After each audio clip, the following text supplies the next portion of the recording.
Today we're making pizza dolce. It's a traditional Italian dessert from our region of Abruzzo, specifically my family's town called Colli di Mezzo. Traditionally, pizza dolce was made for weddings. My family, once they came to the United States, continued to make pizza dolce for birthdays, and that's what I'm doing today. We start by separating 8 eggs. Because there are so many eggs, I like to crack them first into a small bowl. I just separate by going back and forth using the eggshell. I do wash the eggs before we begin. You can buy an egg separator, but no need. Okay, at this point, we're gonna focus on the yolks for the sponge cake.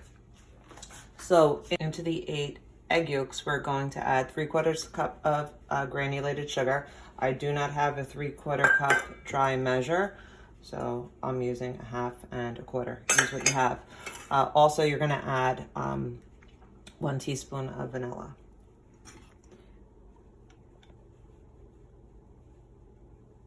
Oops, a little more, never hurt anybody. Okay, now we're gonna mix the egg yolks, sugar, and vanilla. It's about 3 minutes, but you're looking for a pale yellow color. I find some of these traditional recipes becomes a little more difficult because the directions are beat until pale yellow as opposed to beat at medium speed for X amount of time. And that's where the art of baking comes in. So I have been beating the egg yolks, sugar, and vanilla for 3 to 4 minutes, and the color is much lighter. It's that pale yellow, and also the texture has changed, where now it looks more to me like a ribbony, and you can see that air has been incorporated in it. At this point, we are going to add the flour. So I have measured, it's just slightly under a cup, a scant cup of flour, to which I added just over 1/8 of a teaspoon of salt. So what I'm gonna do is just sprinkle it over the surface and then just at a very low speed mix to combine.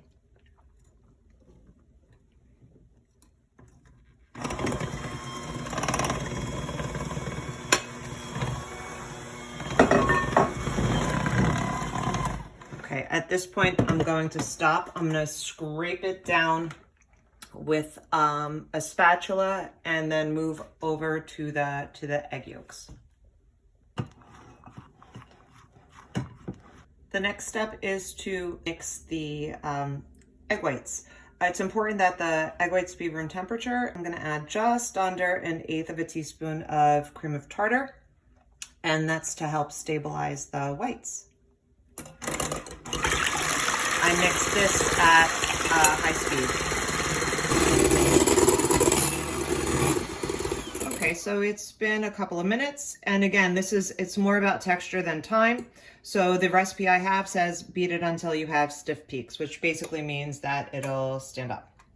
At this point, it's time to mix the egg whites into the egg yolk. Do this slowly so that you don't lose the airiness of your beaten egg whites. You just take maybe 1/3 or 1/4 of your egg white mixture, and this one you just mix in with your egg yolk mix because it'll make it easier for you to blend in or fold in your egg whites after. So I'm gonna just do this at low speed.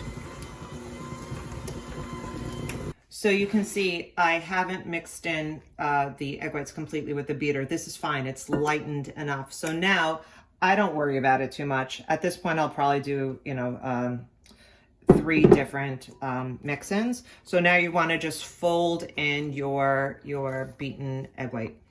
It's very important that you scrape the bottom of the bowl that has your egg yolks in it. That's this, because you wanna mix the egg white in without breaking the airiness or breaking the whites down too much, but you have to mix it in enough so that you are incorporating all of the yolk.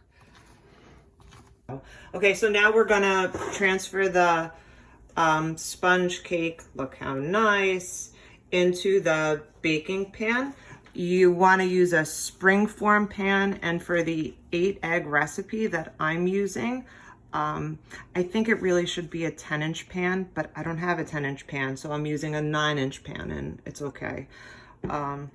It's gonna bake for 55 to 60 minutes at 300.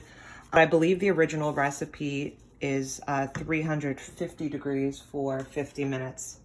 Again, you're gonna have to go on two things. Number one, if you're using a larger pan, that's gonna change your cooking time, and also the way that your oven heats and whether or not it's a convection oven, which this one is not. Okay, I'm gonna get it in the oven and we'll check on it in about an hour.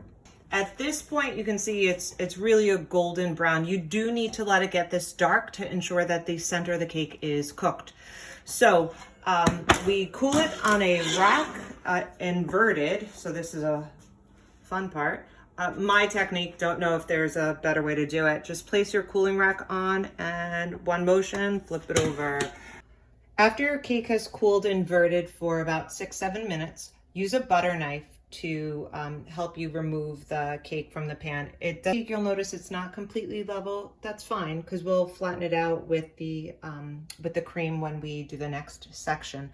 I'm going to make the pastry cream in a separate video because it's the same cream that you would use not only for the pizza dolce cake that will do vanilla and chocolate, but also if you were making cream puffs or eclairs. See you next time.